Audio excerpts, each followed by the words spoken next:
The Women's Institute of Flaxborough had long regarded its annual spring tea as a bulwark against decline. While neighbouring market towns boasted artisan bakeries and ambitious book clubs, Flaxborough clung with dignified determination to Victoria, sponge, raffle tickets, and an unwavering belief in proper folding techniques for napkins. On the afternoon in question, the assembly rooms were dressed with unusual optimism. Folding tables bowed slightly under the weight of jam tarts and Battenberg slices. A papier-mâché swan constructed over several weeks by Mrs. Larkin's Creative Renewal Subcommittee floated upon a shallow mirror meant to suggest a lake. It suggested instead an anxious puddle. Mrs. Doreen Hargreaves, reigning the chairwoman and wearer of hats of escalating width, surveyed proceedings with proprietary vigilance. The tea had drawn a promising turnout. Councillors' wives, retired headmistresses, 2 ambitious estate agents, and Mr. Lionel Briggs, who maintained that men were welcome at WI functions so long as they did not speak during hymn singing. At precisely 3:15, just as the vicar's wife began slicing the ceremonial sponge, Mrs. Hargreaves noticed something that did not belong. The silver-plated presentation teapot engraved in 1952 to commemorate Flaxborough's most hygienic dairy year was not on the central table. In its place sat a teapot of indeterminate porcelain origin, decorated with lilac chrysanthemums and an unfortunate chip at the spout. Mrs. Hargreaves blinked. She blinked again. The central teapot was the ceremonial focal point of the entire event. It had appeared on posters. It was featured in the parish newsletter. It had been polished personally by Mrs. Hargreaves with a cloth reserved exclusively for items of civic pride. Now it is gone. The moment passed unnoticed by most attendees, who were preoccupied with cucumber triangles and the comparative merits of clotted cream.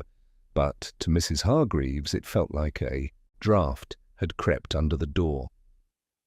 She leaned toward Mrs. Larkin. "Where," she inquired in a tone that could have trimmed hedges, "is the presentation teapot?" Mrs. Larkin, who had the permanently startled expression of someone expecting mild catastrophe, glanced at the table. "Oh," she said faintly, "it was not a word that reassured me." Within minutes, the absence had spread in whispers between jam stands and raffle baskets. Someone had seen the proper teapot earlier. Someone else distinctly remembered it being wrapped in tissue paper. A third party believed with conviction that it had been relocated for safety. Safety from whom remained undefined. Mr. Briggs, overhearing the murmurs, cleared his throat. "I do hope," he declared loudly, "that we are not entertaining the possibility of theft. One does not simply pilfer from the Women's Institute." The remark, intended as levity, landed with a curious weight.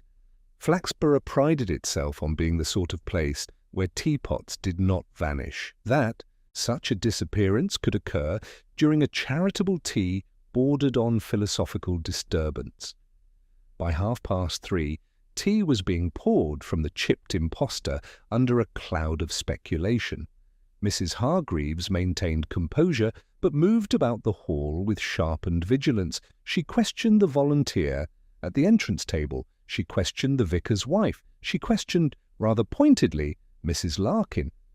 "Perhaps," suggested Mrs. Larkin weakly, "it was moved to the kitchen. It was not in the kitchen."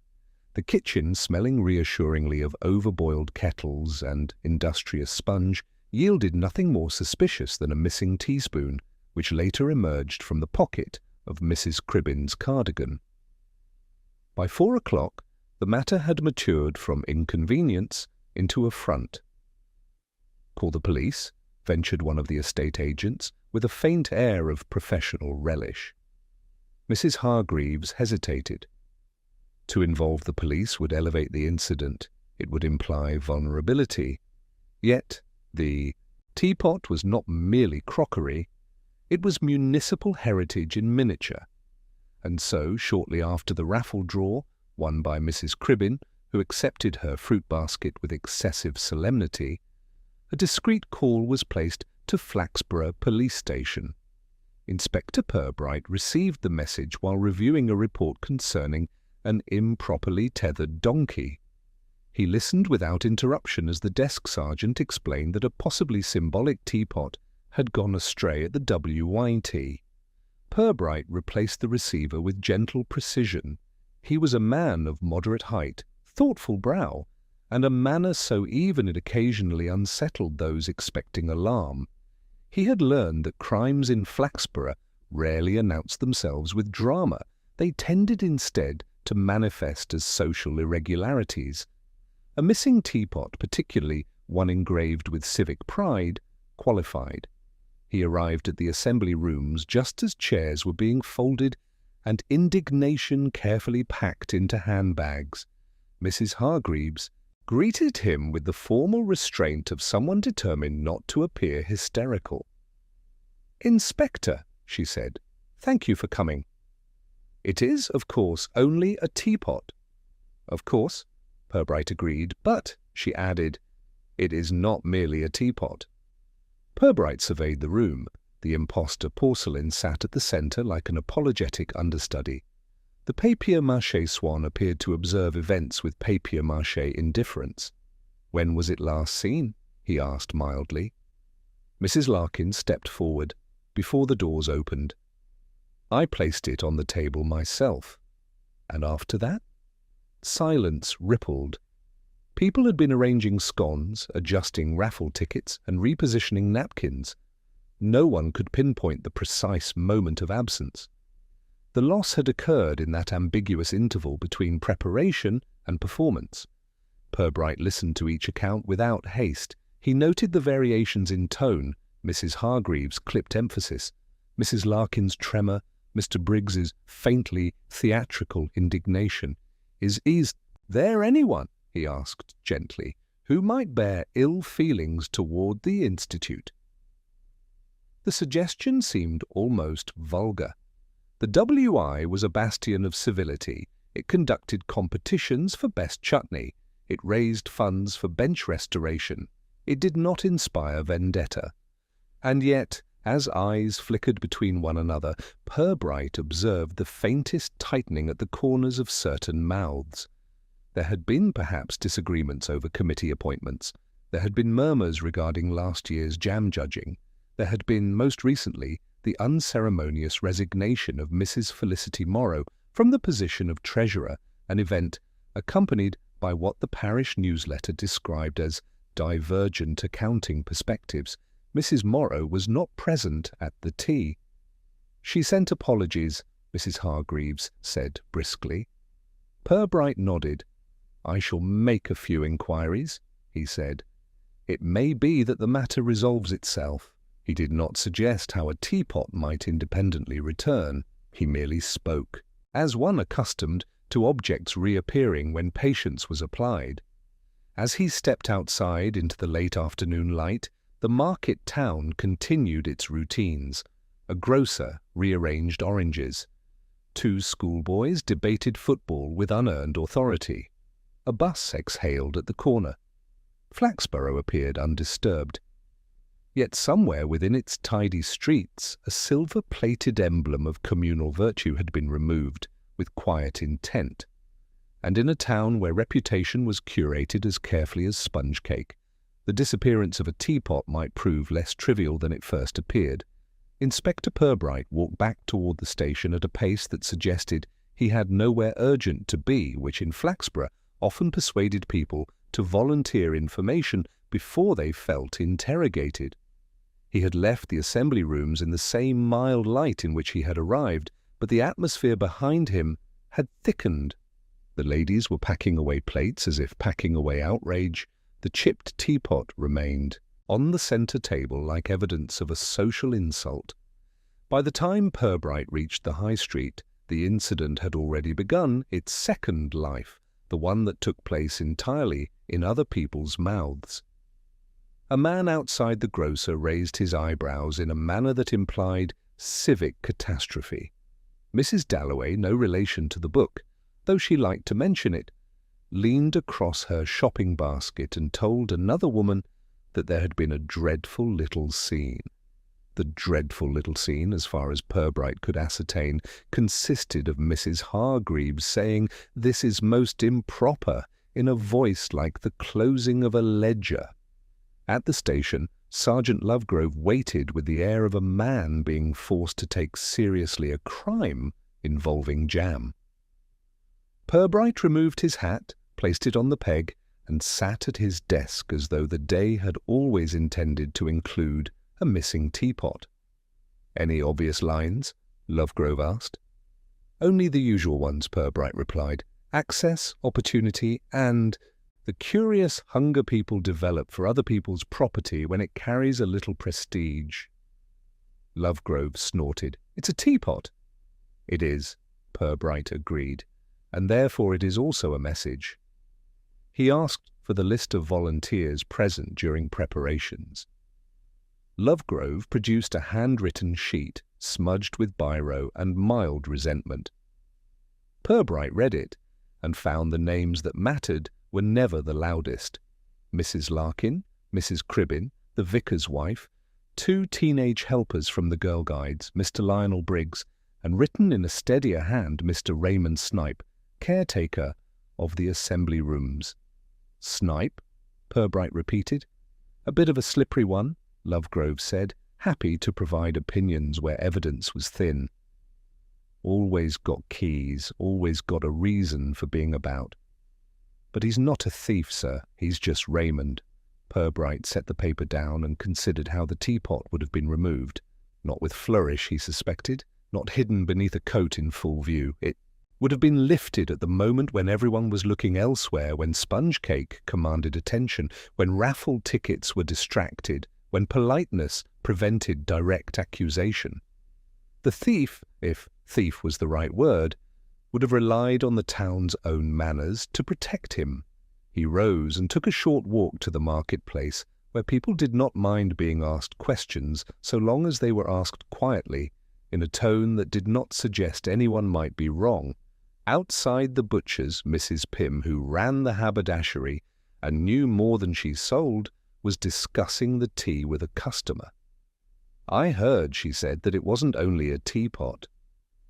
"I hear there was money involved." Perbrite paused, as if merely admiring the window display of wool. "Money?" he asked pleasantly. Mrs. Pym looked delighted to be consulted by authority without being blamed by it. "Well, the teapot was to be presented again, wasn't it, for the Jubilee thing, and there was talk of a plaque, a donation, that sort of thing. It's all terribly sensitive. When you're dealing with a committee, people take it personally." Perbrite thanked her and moved on, letting her satisfaction do the work of future honesty. At the florist, a younger woman, Miss Vesta Rook, recently returned from London with hair like a statement, told him, with a smile that claimed modernity but still bowed to local hierarchy, that Mrs. Hargreaves had been insufferable lately. "Over the treasurer," Miss Rook added, as though everyone knew which treasurer. "Mrs. Morrow?" Perbrite asked. Miss Rook's smile sharpened. "Felicity Morrow doesn't resign unless she means it to hurt. She'd rather collapse artistically." Perbrite made a note, not on paper but in the small internal catalogue where he stored people's habits. He had met Felicity Morrow once in connection with a parish fete that had ended in a dispute over which charity ought to receive the proceeds. Mrs. Morrow had spoken as if people's principles were decorative suggestions. He went next to the assembly rooms again, this time when the event had ended and the building had returned to its usual smell of floor polish and faint disappointment. Mr. Raymond Snipe was there, stacking chairs with a rhythm that suggested both competence and grievance. He was thin, sharp-nosed, and wore a brown overall that seemed to imply that everyone else was inherently messy. "Inspector," he said, "it wasn't unfriendly. It was simply the sound of a man acknowledging that the world had once again intruded." Perbrite asked him about keys, doors, timings. Snipe answered willingly, perhaps too willingly, and kept his hands moving, He explained that the side door had been open for deliveries, that anyone could have stepped in, that the kitchen hatch had been busy, that people wandered about. "And the teapot?" Perbrite asked. Snipe shrugged. "Not my department, is it? I keep the place standing. I don't keep an eye on ladies. Silver." Perbrite nodded as if satisfied, then allowed his gaze to drift to a shelf near the kitchenette where assorted oddments lived. Lost scarves, cracked mugs, a cardboard box labelled "Found." On top of the box sat a small silver object, dull with age. "What is that?" Perbrite asked. Snipe glanced, then looked away too quickly. "Old rubbish. Someone left it." Perbrite stepped closer. It was the lid of a teapot, silver-plated, engraved faintly around the rim with the same florid style as the missing presentation pot. It had not been polished. It had been placed where someone might overlook it, or where someone might find it and be unable to say convincingly how it came to be there. Perbrite did not touch it. He merely looked at Snipe politely. "How long has that been there, Mr. Snipe?" Snipe's mouth tightened, then eased into something like careless irritation. "Could have been years. People leave all sorts." Perbrite let the silence settle, just long enough to be felt, but not long enough to be accused. "Indeed," he said. "And yet it seems a curious thing to leave behind, especially when the rest has only just gone missing." He turned, still mild, and walked out into the late afternoon, as if nothing momentous had occurred, while behind him Raymond Snipe stood very still with a chair half lifted, listening to the quiet truth of metal against wood. In Flaxborough, it was rarely the missing object that mattered most. It was the way people reacted when a small part of it resurfaced. Raymond Snipe remained in the assembly rooms long after Inspector Perbrite's unhurried footsteps had faded along the corridor. The chair in his hands descended carefully to the floor, as if sudden movement might confirm suspicion. He glanced once more at the small silver lid perched atop the cardboard box, and then, with deliberate indifference, resumed stacking. By the following morning, the matter of the teapot had acquired the solemnity of a minor constitutional crisis.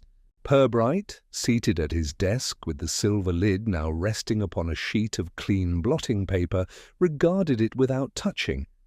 It bore the faint engraving of a dairy cow and the inscription that matched the description provided by Mrs. Hargreaves.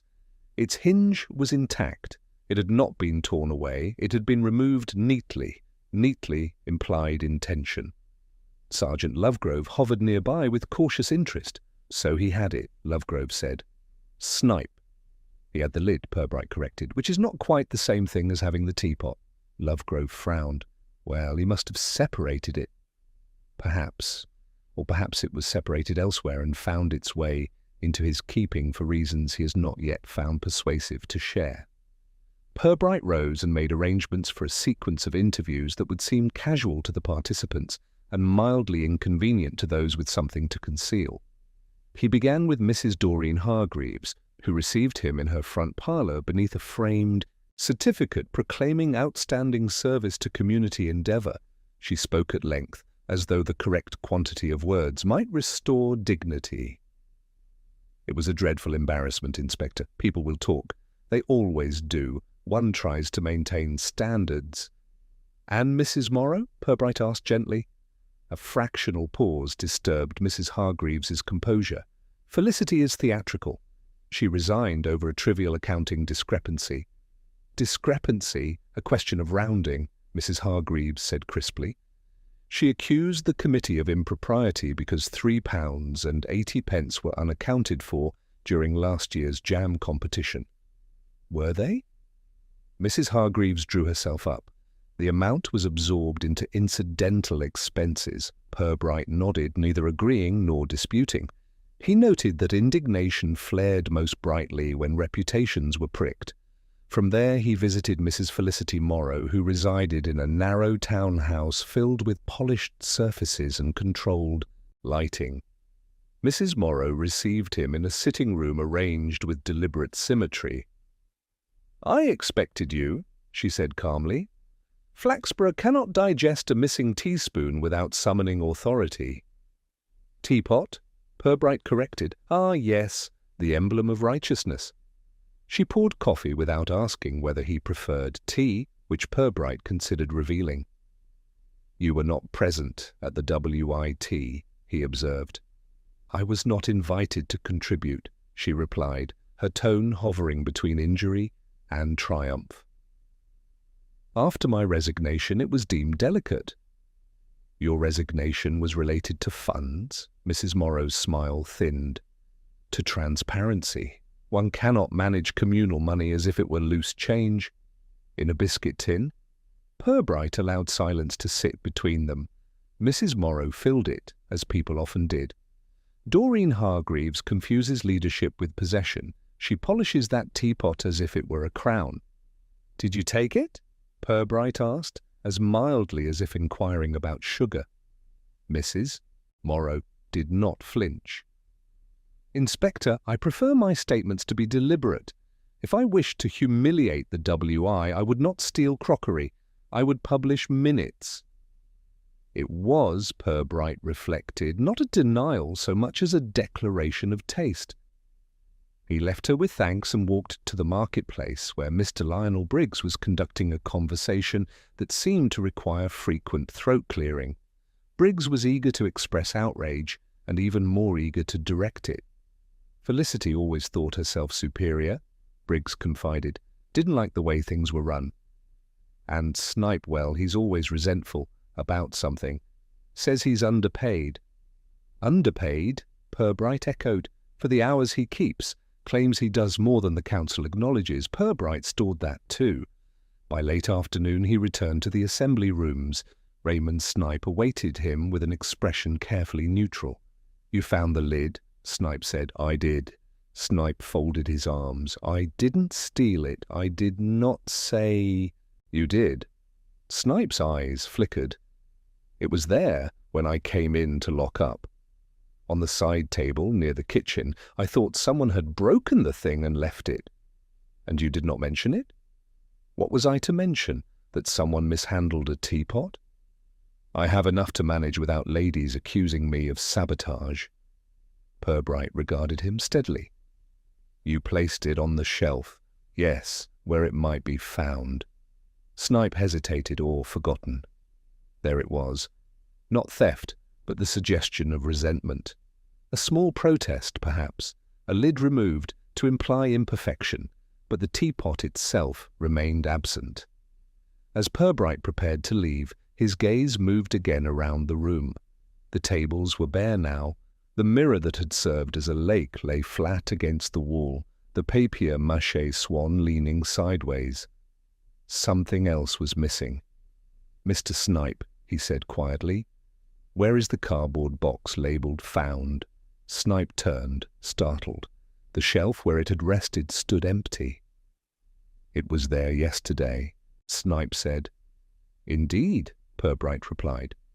"And in that small subtraction the disappearance of a box no one valued." Inspector Perbrite felt the investigation shift, not toward resolution, but toward design. Someone had removed not only the teapot, but now also the container in which its orphaned lid had briefly rested. Flaxborough, it seemed, was not misplacing things by accident. The absence of the cardboard box labelled "Found" was, in its way, more eloquent than the missing teapot. It contained odds and ends accumulated over years of mislaid gloves, a broken brooch, and a hymn book annotated with alarming enthusiasm. That someone had thought to remove it suggested either tidiness or calculation. In Flaxborough, the two were not mutually exclusive. Raymond Snipe protested with increasing irritation that he had not touched the box. He prided himself on order, but not on initiative. "If I were clearing things," he said, "I'd have done it properly. I don't steal rubbish, Inspector." Perbrite accepted this without visible judgment. The lid, now in his possession, had been placed where it might be discovered. The box, however, had been taken entirely. That distinction lingered. By mid-morning, Sergeant Lovegrove had formed a view. It was a view that possessed the virtue of simplicity and the drawback of convenience. "It's Snipe," Lovegrove declared, standing over Purbright's desk. "He's got keys, he's got a chip on his shoulder. He hides the lid, panics, then moves the box to cover himself." "Why leave the lid at all?" Perbrite asked mildly. "Carelessness. Mr. Snipe does not strike me as careless." Lovegrove shifted. "Then Mrs. Morrow, she's clever enough. Make a point." Perbrite steepled his fingers. "Possibly. Though one wonders why she would remove a box of lost property as well. Symbolism has its limits." Despite his reservations, Purbright agreed that Mr. Snipe should be invited to the station for a formal statement. It would satisfy the town's appetite for progress and allow irritation to surface under structured questioning. Snipe arrived promptly, his brown overall exchanged for a suit that fitted as if borrowed from a less resentful man. He sat stiffly opposite Perbrite, hands clasped. "I didn't take the teapot," he said, before being asked. Perbrite inclined his head. "Tell me about your duties on the day of the tea." Snipe described the opening of doors, the arrangement of chairs, the minor scuffle over extension leads. He admitted to passing through the hall several times while the ladies prepared their displays. "And the teapot?" Perbrite prompted. "It was there," Snipe said, "on the centre table, shining like a prize cow. Did you touch it?" "No. Did you see anyone else do so?" Snipe hesitated. People were milling. Mrs. Hargreaves moved it once, to centre it properly. Mrs. Larkin nearly knocked it with a tray, that's all. "And after the tea, I locked up. That's when I saw the lid, on the side table near the kitchen." "Yes, and the box?" Snipe's jaw tightened. "It was under the shelf then, same as always. Who else has keys? The council office. Mrs. Hargreaves sometimes borrows one for events. And the cleaning contractor on Wednesdays. Was it Wednesday?" "No." Perbrite allowed silence to stretch. Snipe filled it with a sigh. "Inspector, I may complain about the committee, but I'm not a thief. If I wanted to make a point, I'd make it properly." That remark, intended as defence, settled somewhere between pride and confession. Perbrite thanked him and dismissed him without accusation. By afternoon, word had reached the marketplace that Snipe had been hauled in. The phrase travelled with enthusiasm. Mr. Briggs remarked loudly that it was always the quiet ones. Mrs. Cribbin insisted she had sensed something off about the caretaker's tone. Even the butcher contributed a theory involving unpaid overtime and civic ingratitude. Mrs. Hargreaves, informed of developments, received them with measured satisfaction. "One must maintain standards," she said again, as if repetition fortified the principle. Yet the situation refused to settle into neatness. If Snipe had intended theft, he would hardly have displayed the lid where it might attract attention. If he had meant mischief, it was oddly incomplete. And the removal of the found box suggested intervention after Purbright's visit, not before. Late that afternoon, Purbright walked once more to the assembly rooms. The building stood quiet, its windows reflecting a sky of untroubled blue. Inside, the hall felt curiously hollow without its clutter. He examined the shelf where the box had rested. A faint rectangular patch of dust remained, marking its outline. Beside it lay a thin scrap of paper, overlooked in haste. Purbright bent to retrieve it. It was a portion of a receipt, creased, torn, bearing the header of a local engraving firm. Only a fragment of text survived: re-engraving service. Silver, urgent. He slipped it into his pocket. Outside, the town continued its routines, unaware that what had seemed a petty grievance might conceal something more deliberate. A teapot had vanished, a lid had been placed, a box had disappeared. Now there was evidence that silver work had been commissioned in urgency. If this was simple resentment, it was an elaborate form. As Perbrite crossed the square, He noticed Mrs. Felicity Morrow standing at the florist's window, examining arrangements with studied indifference. She did not look at him, yet her reflection in the glass shifted slightly when he passed. In Flaxborough, Perbrite knew, guilt seldom rushed. It preferred to arrange itself carefully, like flowers in a display, balanced, symmetrical, and confident that no one would look too closely at the stems beneath. Inspector Purbright did not immediately share the fragment of receipt with Sergeant Lovegrove. He preferred, when possible, to allow a detail to settle in his mind until it revealed its proper weight. The words re-engraving service, silver, urgently suggested not the impulsive act of a resentful caretaker, but preparation.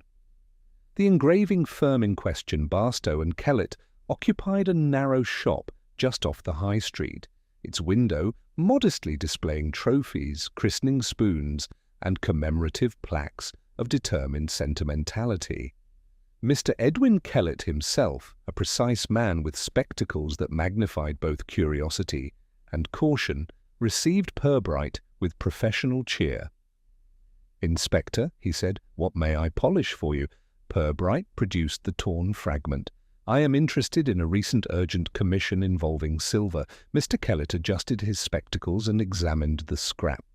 "Ah, yes, we had a small matter last week, a piece brought in for alteration."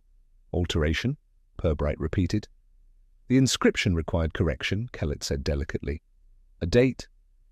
Rather embarrassing oversight, apparently, and the item, a teapot." Perbrite's expression, teapot, did not alter. "You recall the client?" Kellett hesitated, but only briefly. "Mrs. Hargreaves. She said it was to be represented at a forthcoming Jubilee function, and that the original date, 1952, ought to reflect the present year's commemoration." "Something about historical continuity? Was the teapot damaged?" "No, in excellent condition, save for the lid being slightly misaligned." We tightened the hinge. Perbrite inclined his head. "And when was this completed?" "On the morning of the WIT, Kellett replied. "Mrs. Hargreaves collected it shortly before noon. The timeline aligned with unnerving tidiness. The teapot had been altered, returned, and displayed at the event. Later that afternoon, it had vanished." "And the lid?" Perbrite asked. Kellett frowned. "It was attached when it left here." Perbrite thanked him and stepped back into the high street, where market stalls and mild chatter continued without awareness that civic pride had undergone discreet revision. He walked slowly toward Mrs. Hargreaves' residence, considering the implications. The inscription had been changed in secret, without announcement to the committee. That alone would not constitute crime. Yet secrecy around communal symbols tended to provoke friction. Mrs. Hargreaves received him again in her parlour, this time with less composure and more vigilance. "You visited the engraver," she said, before he spoke. "I did." Her fingers tightened on the arm of her chair. It was a minor adjustment. The Jubilee warranted correction. The committee can be frightfully resistant to improvement. "And you did not mention this to them?" "It would have invited debate," she said coolly. "I wish to avoid distraction." Perbrite regarded her steadily. "And the cost? A modest sum. I covered it personally." There was pride in that statement, but also something sharper. "You understand," Perbrite said gently, "that altering a communal object without consultation might appear possessive." Mrs. Hargreaves stiffened. "Inspector, I have devoted 20 years to this town. If I choose to ensure that our presentation teapot reflects current dignity, that is hardly theft." "No," Perbrite agreed, "it is not theft." She watched him carefully. "You suspect me." "I suspect everyone, Mrs. Hargreaves. It prevents disappointment." Silence lingered. Then she spoke, quieter. "I did not remove the teapot. I had no reason to. It had just been improved." That, Perbrite thought, was precisely the difficulty. An improved object attracts attention. It becomes newly valuable not in monetary terms but in symbolic ones. As he left, he noticed on a side table a polishing cloth folded with exactness. Beneath it lay a small cardboard label bearing the word "found," hastily torn from something larger. He did not comment. Back at the station, he placed the receipt fragment beside the silver lid. The pieces did not yet assemble into certainty, but they refused to remain trivial. If Mrs. Hargreaves had altered the inscription, she had done so privately. If the teapot had then been taken, it might be to expose her unilateral decision or to exploit it. The disappearance of the found box suggested someone wished to conceal the temporary resting place of the lid, which meant the lid had been detached after the re-engraving, not before. As dusk settled over Flaxborough, Perbrite considered a small and telling imperfection. Mr. Kellett had mentioned the hinge being tightened, yet the lid discovered on the shelf bore no sign of recent adjustment. Its screw was slightly loose. Someone had tampered with it again, and in a town where pride and propriety intertwined like ivy, the deliberate loosening of a hinge might speak more eloquently than the disappearance of silver. The loose screw in the silver lid occupied Inspector Purbright's thoughts more persistently than the absence of the teapot itself. Mr. Kellett had tightened the hinge on the morning of the WIT. The lid discovered on the shelf had shown no such careful adjustment. It had been loosened again, deliberately and recently. That suggested not a theft born of resentment, but interference born of intention. Perbrite returned to the assembly rooms early the next day, arriving before the cleaner and well before the town's curiosity could assemble. Raymond Snipe was there already, oiling the reluctant hinges of the side door with concentrated irritation. "You're back?" Snipe said. "I am." Perbrite walked to the center of the hall and stood where the presentation table had been arranged. He visualized the sequence, Mrs. Hargreaves placing the newly engraved teapot with proprietary satisfaction, volunteers circulating, the lid, recently tightened, secure. At some point the hinge had been loosened again. "Did you hear anything unusual during the tea?" Perbrite asked. Snipe frowned. "Unusual? A clatter, a drop, raised voices?" Snipe shook his head. "Only the usual racket. Mrs. Cribbin nearly upset a tray. Mr. Briggs arguing about raffle tickets. Nothing more." Perbrite nodded and moved toward the kitchen hatch. The space was narrow, lined with kettles and enamel mugs, the kind of place where privacy might be found in plain sight. "Who spent time here?" he asked. "Everyone," Snipe replied. "That's the trouble. No one owns the kitchen." Ownership, Perbrite reflected, was precisely the theme running beneath the surface of the matter. He left Snipe to his hinges and walked instead to the council offices, where minor budgets and larger egos were managed with equal care. Councillor Everett, a man whose moustache appeared to function independently of his opinions, greeted him with theatrical concern. "A scandal," Inspector Everett declared. "One cannot have objects of heritage vanishing." "You were present at the tea," Perbrite observed. "Briefly. I congratulated Mrs. Hargreaves on her stewardship." "And noticed nothing amiss?" Everett hesitated. "Well, I did remark that the engraving looked different." "In what way? The date?" "It seemed freshly done." I complimented her initiative. She said it was a surprise for the Jubilee. Perbrite watched him closely. Was anyone else within earshot? "Mrs. Morrow?" Everett said after a pause. She made a rather pointed remark about rewriting history. There it was again, history adjusted without consultation. From the council offices, Perbrite walked directly to Mrs. Felicity Morrow's townhouse. This time she did not appear surprised. "You've spoken to Edwin Kellett," she said, standing aside to let him in. "I have." "And to Doreen?" "I have."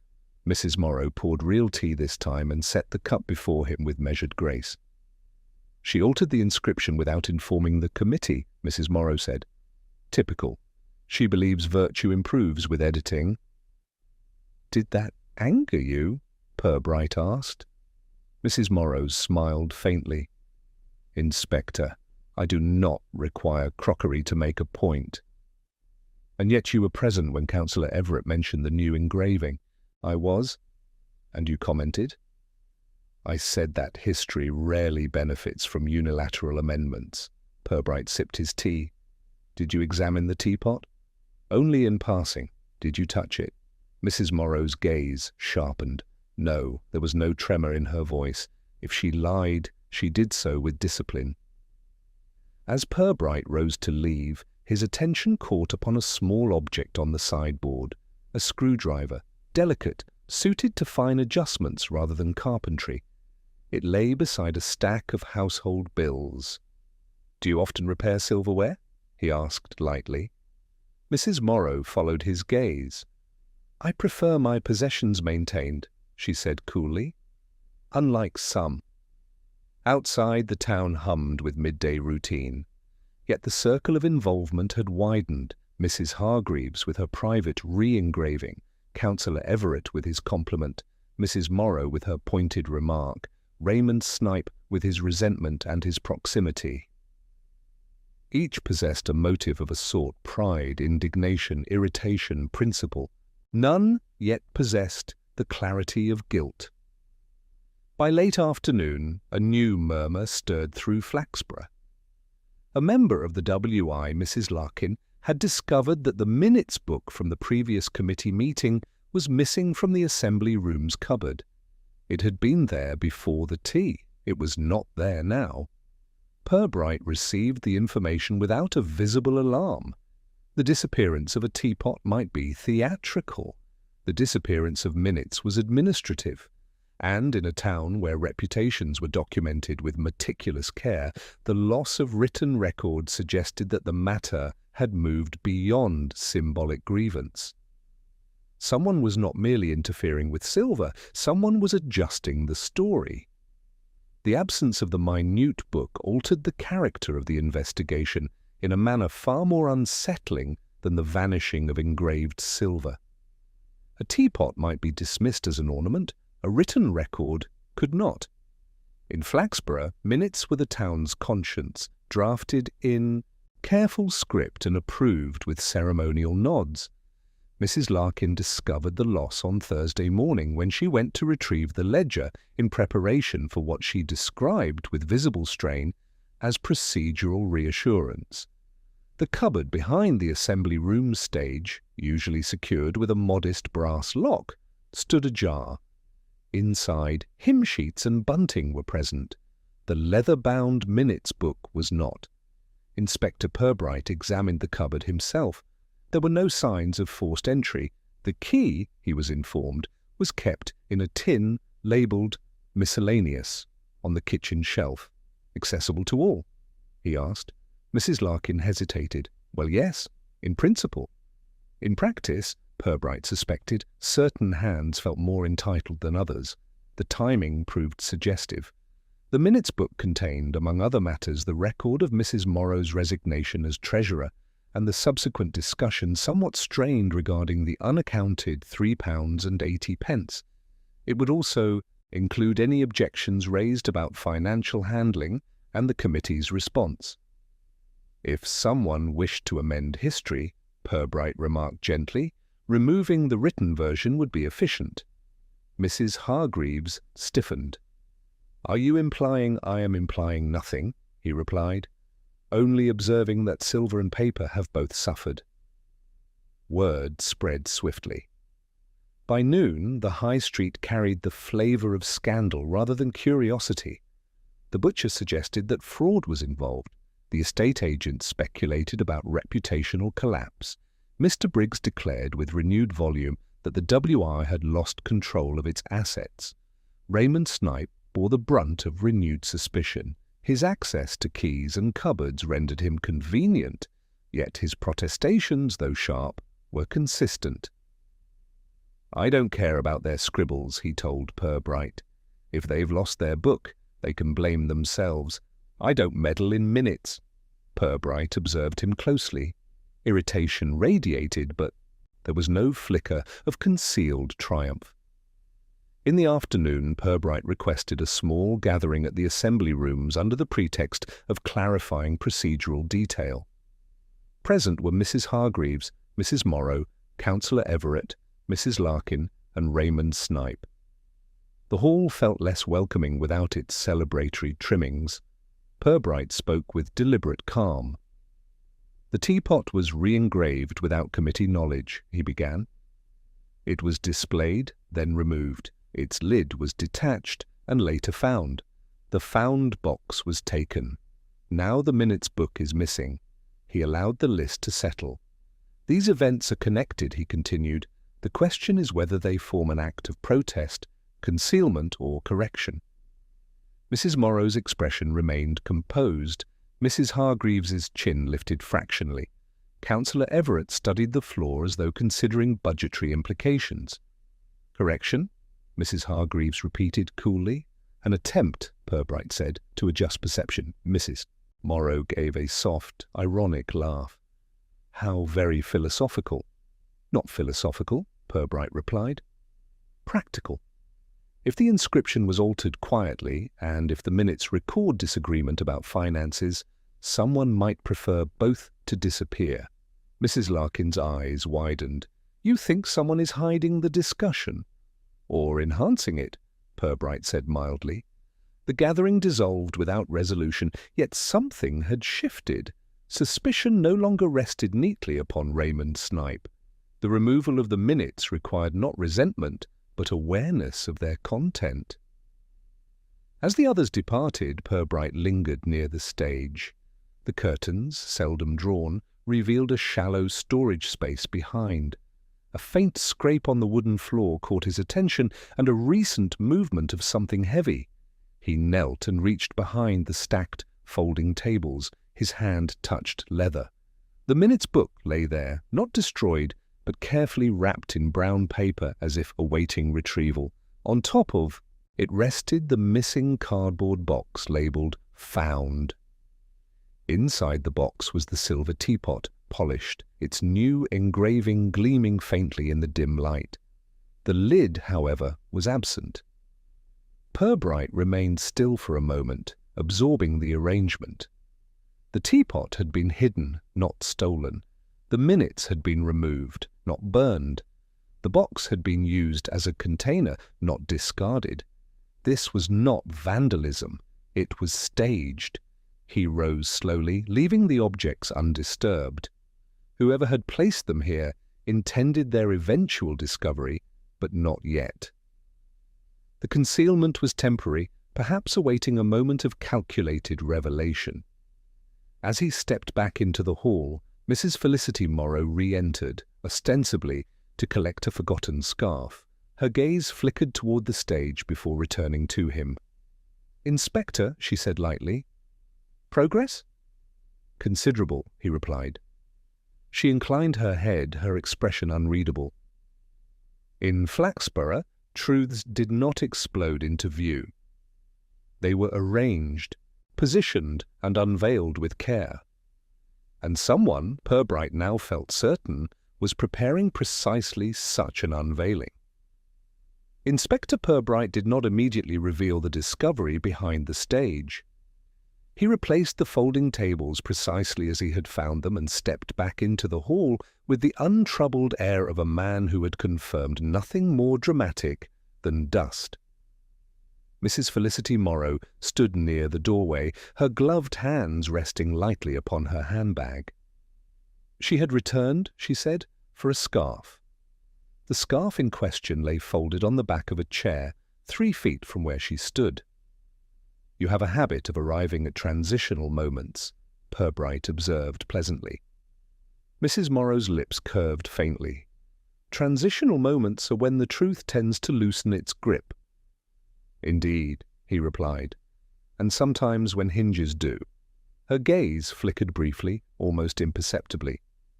They left the assembly rooms together, neither commenting on what lay concealed behind the stage.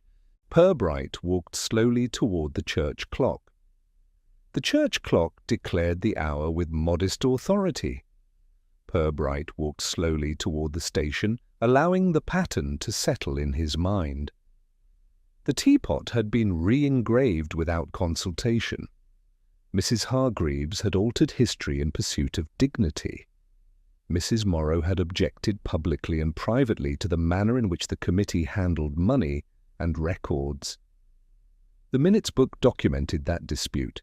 It had vanished alongside the teapot. Yet the objects were not destroyed. They were preserved carefully, temporarily, theatrically. The lid had been detached again after professional adjustment, loosened by someone with a small screwdriver, and the patience to wait for the appropriate moment. Not theft, correction, or exposure. At the station, Perbrite laid the silver lid upon his desk and examined the hinge once more.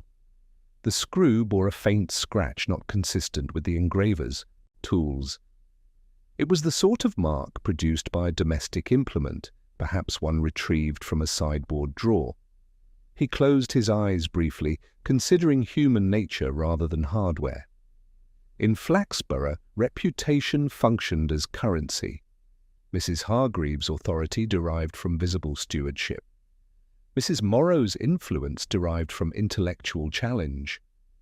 Councillor Everett navigated between them with bureaucratic caution. Raymond Snipe hovered at the edges, resentful of being excluded from the polite battles that governed the hall, he maintained. The removal of the teapot had unsettled the town. The removal of the minutes had unsettled the committee. The eventual reappearance of both at a time and setting of someone's choosing would accomplish something more potent than theft. It would be embarrassing.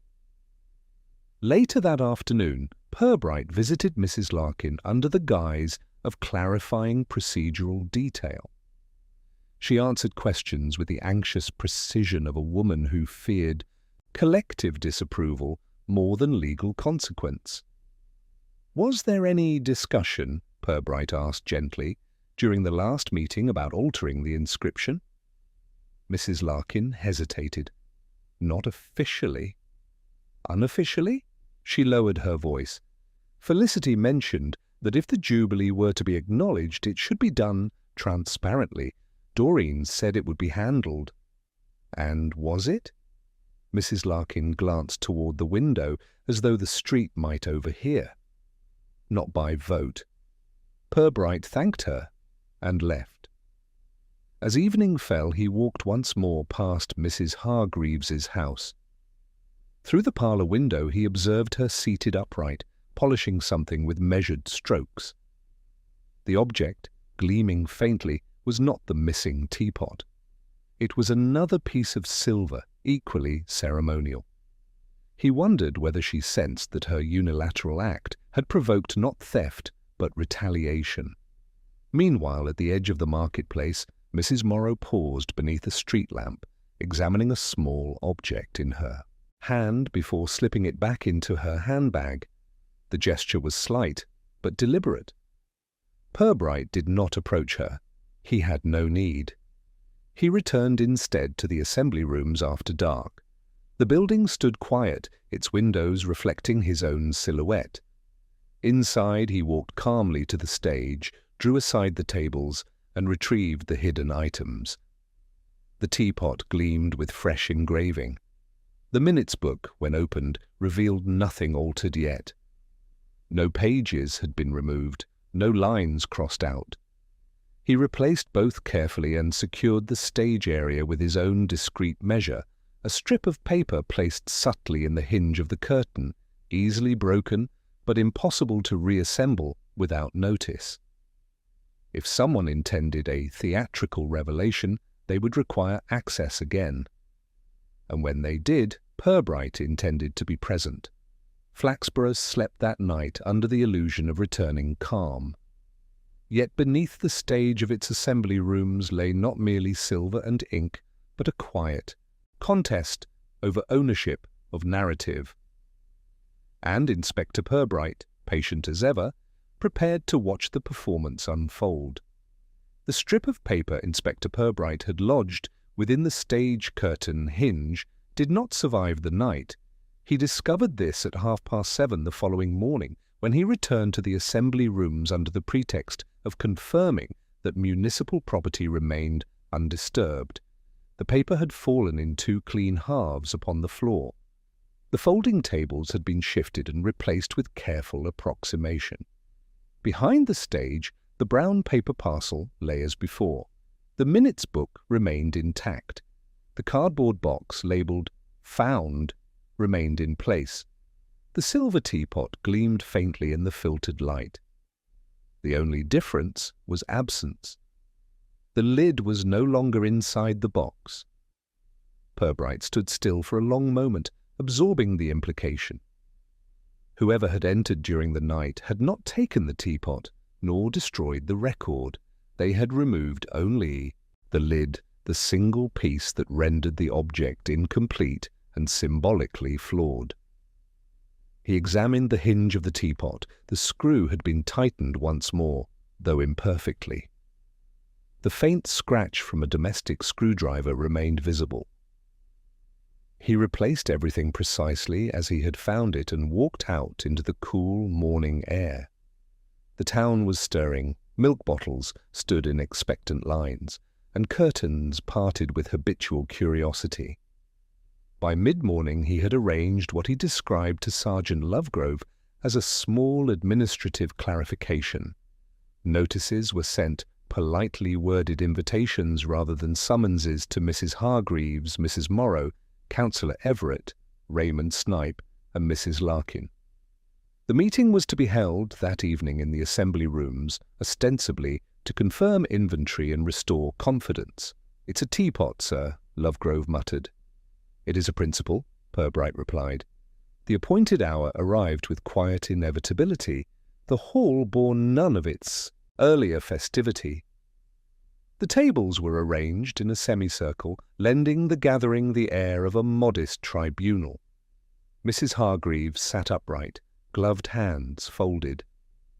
Mrs. Morrow appeared composed, almost detached. Councillor Everett adjusted his moustache with administrative caution. Raymond Snipe leaned against a wall, as though prepared to be blamed once more. Mrs. Larkin hovered near the kettle, uncertain whether tea would be appropriate. Perbrite stood near the stage. "I am pleased to inform you," he began evenly, "that the missing property has been located." Relief flickered across several faces, though not uniformly. The teapot and minute book were concealed behind the stage. They were not stolen. Mrs. Hargreaves inhaled sharply. Mrs. Morrow's gaze did not waver. However, Perbrite continued, "The lid has again been removed." He stepped aside and drew back the curtain, revealing the brown paper parcel. He unwrapped it with deliberate calm and placed the teapot upon the central table. It gleamed. "And now," he said quietly, "the question is not who took the teapot, but who wished to orchestrate its reappearance." Silence thickened. "The inscription was altered without committee consent," Perbrite continued. "That alteration was observed and remarked upon. The teapot was then removed along with the minutes book recording a financial disagreement. Later, both were hidden together. Someone intended them to be discovered simultaneously, likely during a public gathering, so that the altered inscription and the contentious record might be displayed in one theatrical gesture." Mrs. Hargreaves flushed faintly. Councillor Everett stared at the floor. "And last night," Perbrite added, "the lid was retrieved. Its removal ensures that when the teapot reappears, it does so imperfectly." He let his gaze move, slowly, from face to face. "A symbolic flaw," he said softly, "a demonstration that unilateral amendment produces imbalance." Mrs. Morrow's expression shifted, not to alarm, but to something closer to admiration. "Inspector," she said at last, "are you accusing me of staging a morality play?" "I am observing," Perbrite replied, "that only someone attentive to both inscription and minutes would appreciate the effect. Raymond's snipe shifted, bewildered. Mrs. Larkin looked as though she might faint. Mrs. Hargreaves spoke, her voice tight. "Felicity, this is absurd." Mrs. Morrow met her gaze calmly. "Is it?" Purbright did not yet deliver a conclusion.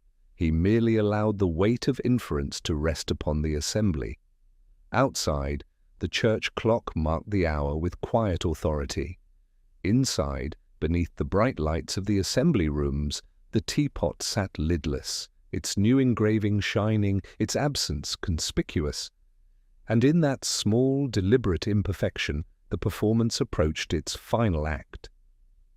The silence in the assembly rooms did not erupt into accusation. It settled instead into a careful stillness, as though the teapot itself required space to consider its own incompleteness. Inspector Perbrite did not hurry. He adjusted the brown paper on the table and allowed his gaze to rest upon the polished surface of the lidless vessel. "It is not theft we are dealing with," he said at length. "It is instruction." Mrs. Hargreaves' posture stiffened further. "Instruction?" "Yes," Perbrite replied. "A lesson in process." Mrs. Morrow regarded him with measured curiosity. Raymond Snipe shifted his weight uneasily, sensing that this explanation no longer concerned him. "The inscription was altered without a vote," Perbrite continued. "The minutes book contains records of financial disputes. By removing both the teapot and the minutes, someone created an absence. By concealing them together, that absence became potential." Councillor Everett cleared his throat. "Potential for what exactly?" "For revelation," Perbrite said. He walked to the stage and lifted the minutes book, placing it beside the teapot. "Imagine," he went on quietly, "to a jubilee gathering. The town assembled. Mrs. Hargreaves unveiling the re-engraved teapot with pride. At that moment the minutes book emerges, opened to the page recording dissent regarding financial handling. The inscription and the disagreement presented side by side." Mrs. Larkin inhaled sharply. "A demonstration," Perbrite said, "that history cannot be amended privately. That communal property, whether silver or record, belongs to the collective." Mrs. Hargreaves' voice trembled with restrained indignation. "This is melodrama." "No," Perbrite replied gently. "It is symbolism." His gaze shifted to Mrs. Felicity Morrow. "You possess both motive and temperament for such symbolism," he said. "You objected to unilateral action. You were present when the new engraving was noticed. You own a screwdriver suitable for delicate adjustment.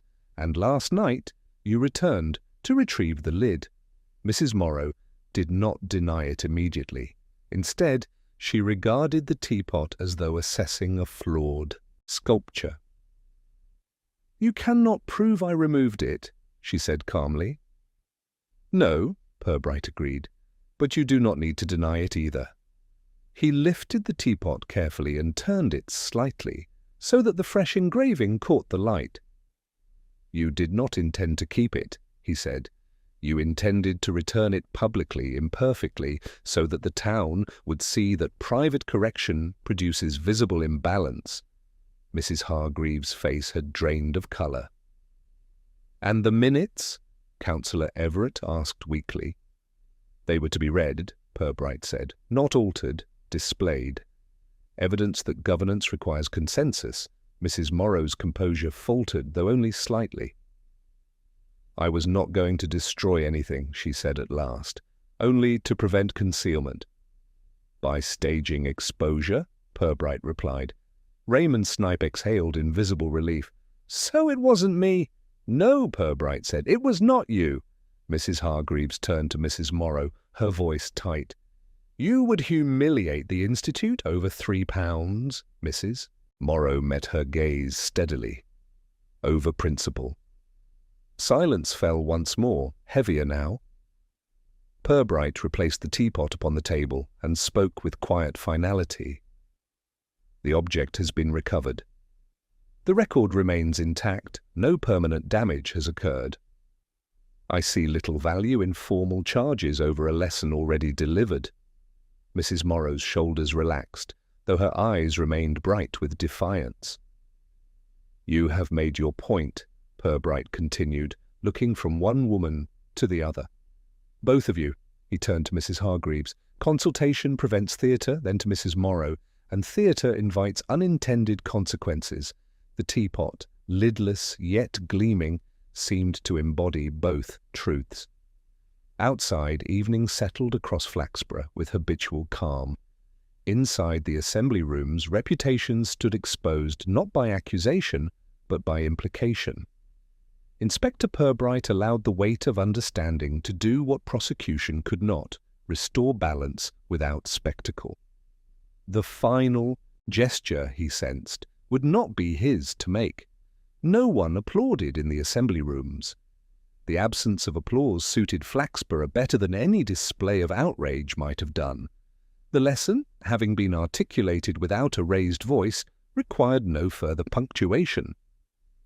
Mrs. Felicity Morrow was the first to move. She reached into her handbag with measured deliberation and withdrew the missing lid. It caught the overhead light briefly before she placed it beside the teapot. "I did not intend destruction," she said quietly. "Only correction." Mrs. Hargreaves regarded the lid as though it were both accusation and absolution. "And I did not intend concealment," she replied after a pause. "Only improvement." Inspector Perbrite observed them both without visible triumph. "Intent," he said gently, "is rarely the difficulty. It is execution." Mrs. Larkin, who had hovered at the edge of the gathering like an anxious footnote, ventured forward and reattached the lid under Perbrite's watchful eye. The hinge aligned properly this time. The screw was tightened with care, not by Mrs. Morrow's small screwdriver, but with the assembly room's modest toolkit, retrieved by Raymond Snipe. Snipe performed the task with solemn competence. When finished, he stepped back and folded his arms as though distancing himself from symbolism. The teapot stood complete once more. Councillor Everett cleared his throat, the moustache bristling with administrative resolve. "Perhaps," he suggested, "we might consider a supplementary meeting to ratify the inscription formally." Mrs. Hargreaves hesitated, then inclined her head. "Yes, that would be appropriate." "And the minutes?" Mrs. Larkin asked timidly. "They will be amended only to reflect tonight's discussion," Mrs. Hargreaves replied. "In full." Mrs. Morrow gave a faint nod, the gesture neither surrender nor victory. Inspector Perbrite gathered the brown paper and returned the minutes book to Mrs. Larkin. "There will be no charges," he said, evenly. "No property has been permanently lost, no record destroyed. The town may proceed." Relief manifested not as gratitude, but as softened posture. The crisis, such as it was, had concluded without spectacle. For Flaxborough, that constituted success. As the others dispersed, Mrs. Hargreaves lingered. "You might have exposed her publicly," she said to Perbrite. "I might," he agreed, "and yet you did not. I prefer conclusions that leave room for continuation," he replied. Mrs. Hargreaves regarded the teapot thoughtfully. "I should have consulted the committee." "Yes," Perbrite said. Outside, the evening air carried the faint scent of cut grass. The marketplace resumed its gentle rhythms.